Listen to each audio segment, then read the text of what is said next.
Hi, this is Dr. Gregory Sadler. I'm a professor of philosophy and the president and founder of an educational consulting company called Reason.io, where we put philosophy into practice. I've studied and taught philosophy for over 20 years, and I find that many people run into difficulties reading classic philosophical texts. Sometimes it's the way things are said or how the text is structured. But the concepts themselves are not always that complicated, and that's where I come in. To help students and lifelong learners, I've been producing longer lecture videos and posting them to YouTube. Many viewers say they find them useful. What you're currently watching is part of a new series of shorter videos, each of them focused on one core concept from an important philosophical text. I hope you find it useful as well.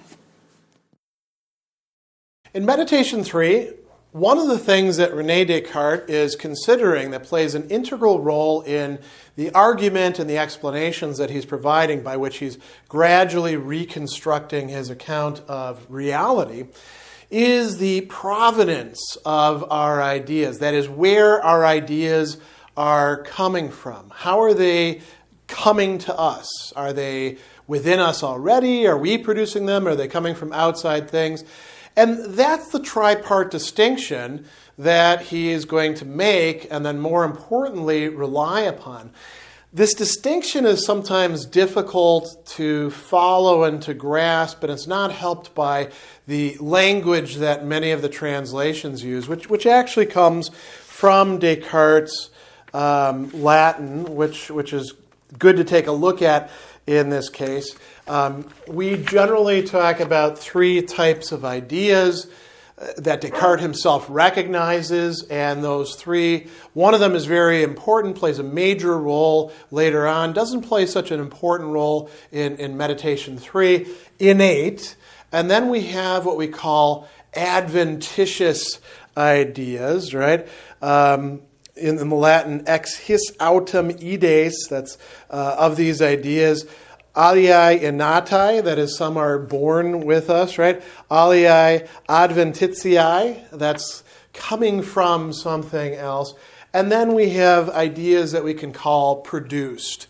And when we say produced, we mean produced by us. So let's recap these now, actually looking at Descartes' own words. He says, of the ideas, some seem to be born with me. That's what it means to be innate. That means that these are ideas that we wouldn't necessarily already be thinking, but we already have them within us in some way. And when we direct what he calls the natural light to shine upon them, when we're using our attention, we can automatically access them.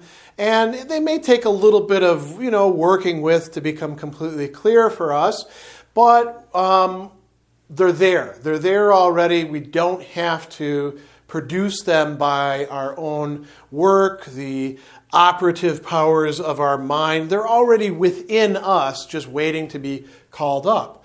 Then we have ideas that, we're calling here adventitious, ideas that are arriving in the French literally from outside, right? Dehors. And the notion here is that these are the ideas that would come to us, for example, from sensing visible objects. We see the object and we get the idea of the object, which Descartes thinks of as sort of a image or a representation of it. He uses both of those terms. And we have the idea in our mind then. And we could say that about a smell, right? The smell is a certain image of the thing that we're smelling. We smell something because it comes on us from the outside. Or, it could be that there really is no outside, and these ideas are coming to us from some evil demon, as he suggested, causing us to hallucinate. In that case, it would still be coming from something else, not coming from us. And then he says we have ideas that are made, fait in French, and invented or discovered, inventé, by myself. In Descartes' case, he's talking about himself, or by ourselves. And, what would be some examples of this? Well, he gives us a number of examples. He tells us, I have the faculty of conceiving what we in general can call a thing or a truth or a thought, and it seems that I don't get this from anything other than my own specific or proper nature. These are ideas that are so general that I already have them within my mind. I didn't form them by looking at things in the world, but they're already there for me. I use them to make sense of the things in the world, so to speak. When it comes to Adventitious ideas, then he says, if I hear something, a certain sound, or if I see the sun, or if I sense heat, up until this hour, I've actually judged that these sentiments or feelings proceeded or arrived from some things that exist outside of myself. And then we can think of the work of the imagination. That would be a prime example of ideas that I have created through my own operative powers. So he says, we can think of sirens, hippogriffs, and all the other similar chimeras, which are fictions and inventions of my own mind. So he says, also perhaps I can persuade myself that all of these ideas would be of that genre that we call adventitious or external, coming from outside. Why? Because maybe they're not born with me, or that they're born with me, or that they were all created by me. Because I don't, at this point in time, have a clear idea of their origin. Maybe the idea of a unicorn was innate, or maybe I've seen a unicorn somewhere. Now, Descartes then says, all right, what could be a criterion for telling these things apart? Maybe one criterion could be whether it's up to me, whether I can choose or not choose to produce these ideas. Wouldn't that be a great way to separate them? So he says, with some of these reasons, that it seems that they are taught to be by nature. And then there's others that I experience in myself that don't depend at all on my will. Often these present themselves to me despite what I do or against what I do. For, example, whether I'm, if I'm awake or whether I'm not awake, I feel heat. And for this cause, I am persuaded that the feeling, or rather that idea of heat, is produced in me by something different than myself. Or, we could talk about all sorts of other things. Maybe I hear sounds, or I smell odors, or I have a taste, or I have a feeling, and it's not up to me whether I feel that or not. So he goes on and he says, we've got to be careful in these distinctions. First off, the things that seem to be innate. Definitely the things that we see by the natural light, those are innate. And I've discovered some of them already in the meditations.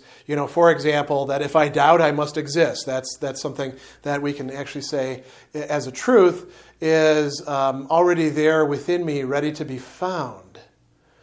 But I've got these other things that I call my nature and their inclinations, and sometimes they lead me astray. Sometimes they actually don't take me in the right direction.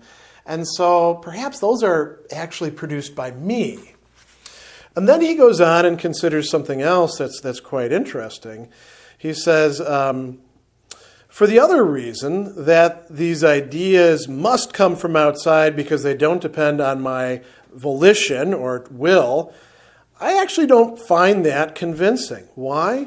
Because just like the inclinations that I was just talking about are found in me, even though they don't accord always with my volition or choice, also, or similarly, perhaps there's in me some sort of faculty or power which is prone to produce these ideas without the aid or help of any exterior things, even though it doesn't seem to be known to me. So, what is he talking about there? He doesn't go into any further detail. We might think about that as something like the unconscious, or our faculty of putting things together in perception against our own choice. When we exercise our imagination, it's not always bringing things up that we are ourselves choosing to imagine. Sometimes our imagination runs away with us, doesn't it? But it would still be ideas that I'm producing myself. They're still coming from me. Maybe if it's, things like affective states, like feelings associated with a certain thought. Once I have that thought, the fear or anger or joy or whatever it is arises within me. Well, in that case, I'm responsible for producing that. Now, what's the upshot of this distinction? He uses this continually throughout Meditation 3, and it's a good one to keep in mind through the rest of it. And he asks himself, where do my ideas of certain things come from? Many of them, it turns out, he thinks, could not be adventitious, but could be produced. Maybe there is no external world, and maybe I'm the one who's actually producing most of these ideas, whether I realize it or not. So he talks about a number of different ideas of things that we have at our disposal at this point. One is the idea of myself, and he says, that one, I've already got. I've already thought about myself. It includes understanding and willing and denying and affirming and loving and hating, and it goes on and on with all the different modes of thought. But there's something else that's important in this as well.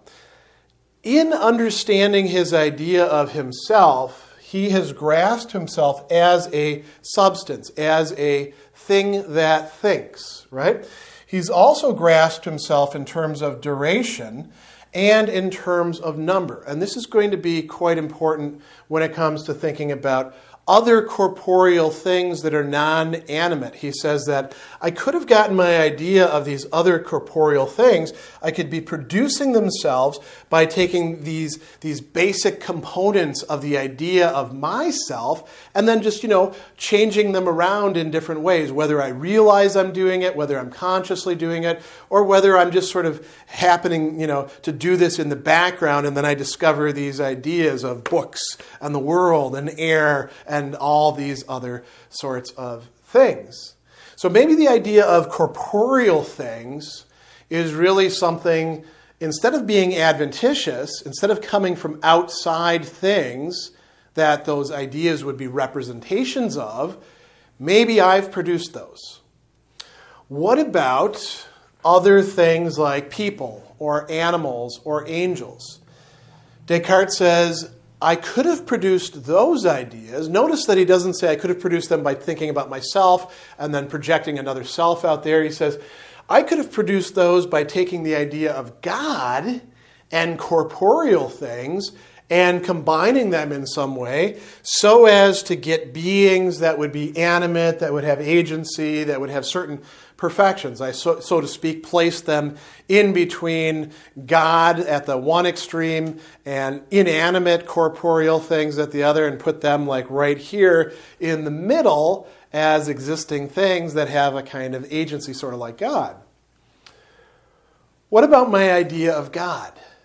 This is going to be the one idea, Descartes says, that I definitely could not have produced. So his, long story short, it's actually going to turn out to be an innate idea rather than an adventitious idea. Although, in a certain sense, you could say, as an innate idea, it is an adventitious idea because it's, so to speak, the stamp that the Creator has placed within a certain kind of creation, right? Human being. But the upshot here is that the idea of God, as opposed to these other ideas, which either I derive from myself because it is the idea of myself, or I derive from myself by taking ideas that I've already got at my disposal and combining them and recombining them and modifying them in certain ways. The idea of God cannot be something like that for Descartes. That's going to be a linchpin for the argument here, and that's part of why this distinction between different main classes of ideas based on their origins is going to be so central in Meditation 3.